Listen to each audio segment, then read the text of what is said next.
સુરતના લિંબાયત વિસ્તારમાં લિસ્ટેડ જુગારધામ ચલાવનાર અડ્ડા પર એસએમસીએ લિંબાયત પોલીસના નાક નીચે મોટી કાર્યવાહી કરી। લિંબાયત વિસ્તારમાં રંગીલા ટાઉનશીપના ટેરેસ પર દારૂ અને જુગારધામ ઝડપી પાડ્યું। જર્જરિત બિલ્ડિંગના ટેરેસ પર બાંબુ વડે પ્લાસ્ટિક બાંધીને જુગારધામ ચલાવાઈ રહ્યું હતું। એસએમસી દ્વારા 30થી વધુ જુગાર રમતા શકુનીઓની ધરપકડ કરીને 2 લાખથી વધુનો મુદ્દામાલ જપ્ત કરાયો છે। આ રેડ દરમિયાન સોનુ પટેલ નામનો યુવક પોલીસથી બચવા ટેરેસ પરથી કૂદી પડતા ઇજાગ્રસ્ત થતા સારવાર માટે સ્મીમેર હોસ્પિટલ ખસેડાયો।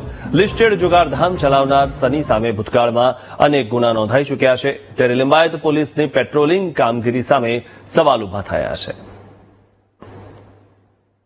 લિંબાયત વિસ્તારમાં સ્ટેટ મોનિટરિંગ સેલની ટીમે આજે મોટી કાર્યવાહી હાથ ધરી છે।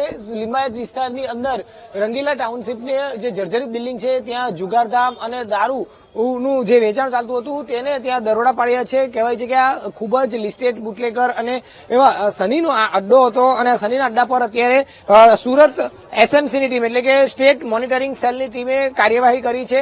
ખૂબ જ મોટી કાર્યવાહી અત્યારે કરવામાં આવે છે, કારણ કે ખૂબ જ મોટી રીતે આ આખો અડ્ડો ચલાવતો હતો। ખુલ્લેઆમ આ અડ્ડો અહીંયા ચાલતો હતો। છેલ્લા ઘણા સમયથી આ જુગારધામ ચાલતું હતું અને આજે સુરત સ્ટેટ મોનિટરિંગ સેલની ટીમે અહીં દરોડા પાડ્યા છે।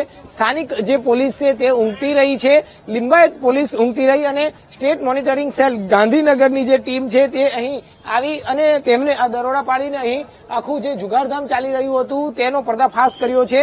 મોટી વાત એ છે કે જ્યારે પોલીસ અહીં દરોડા પાડવા આવી હતી ત્યારે શરૂઆતમાં એવી પણ માહિતી મળી છે કે એમ્બ્યુલન્સમાં આવી હતી અને એમ્બ્યુલન્સનું સાયરન વગાડીને તે પોલીસ પહેલા અહીં પહોંચી હતી અને ત્યારબાદ અહીં આખી ટીમ ત્રાટકી હતી। હવે તમને એ દ્રશ્ય બતાવવામાં આવે છે કે આ જે જર્જરિત આ જે બિલ્ડિંગ છે, બિલ્ડિંગના ટેરેસ ઉપર આ રીતે ચલાવવામાં આવતું હતું। ટેરેસ પર આખું જે શેડ છે તે બનાવી દેવામાં આવ્યો હતો। પ્લાસ્ટિકના બાંબુથી આખો બાંધીને શેડ બનાવવામાં આવ્યો હતો અને આ આખું જુગારધામ ચલાવવામાં આવતું હતું। જે રીતનું આ આખું જુગારધામ ચાલતું હતું તેની માહિતી બાતમી ચોક્કસ પ્રમાણે ગાંધીનગરની ટીમને મળી અને આ અહીંયા છાપો માર્યો ત્યારે 25થી વધુ જુગારીઓને પણ તેમને પકડી પાડ્યા છે। સાથે સાથે જે મુખ્ય આરોપી જે છે સની તે પણ અહીં ઝડપાયો નથી, તેને વોન્ટેડ પણ જાહેર કરી શકાય છે।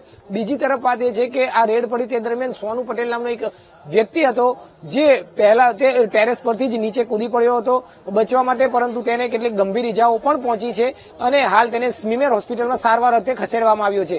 બીજી તરફ ખૂબ જ મોટું નામ ધરાવતા સની જેનું ત્યાં પોલીસે રેડ કરી છે, ત્યાંથી 1.5 લાખથી વધુનો મુદ્દામાલ હાલ પોલીસે કબજે કર્યો હોવાની પણ માહિતી મળી છે।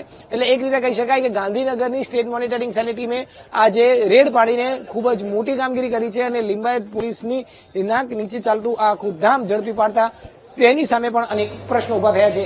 કેમેરામેન સરજુ પારેખ સાથે ધ્રુવ સોમપુરા, વીટીવી ન્યૂઝ, સુરત।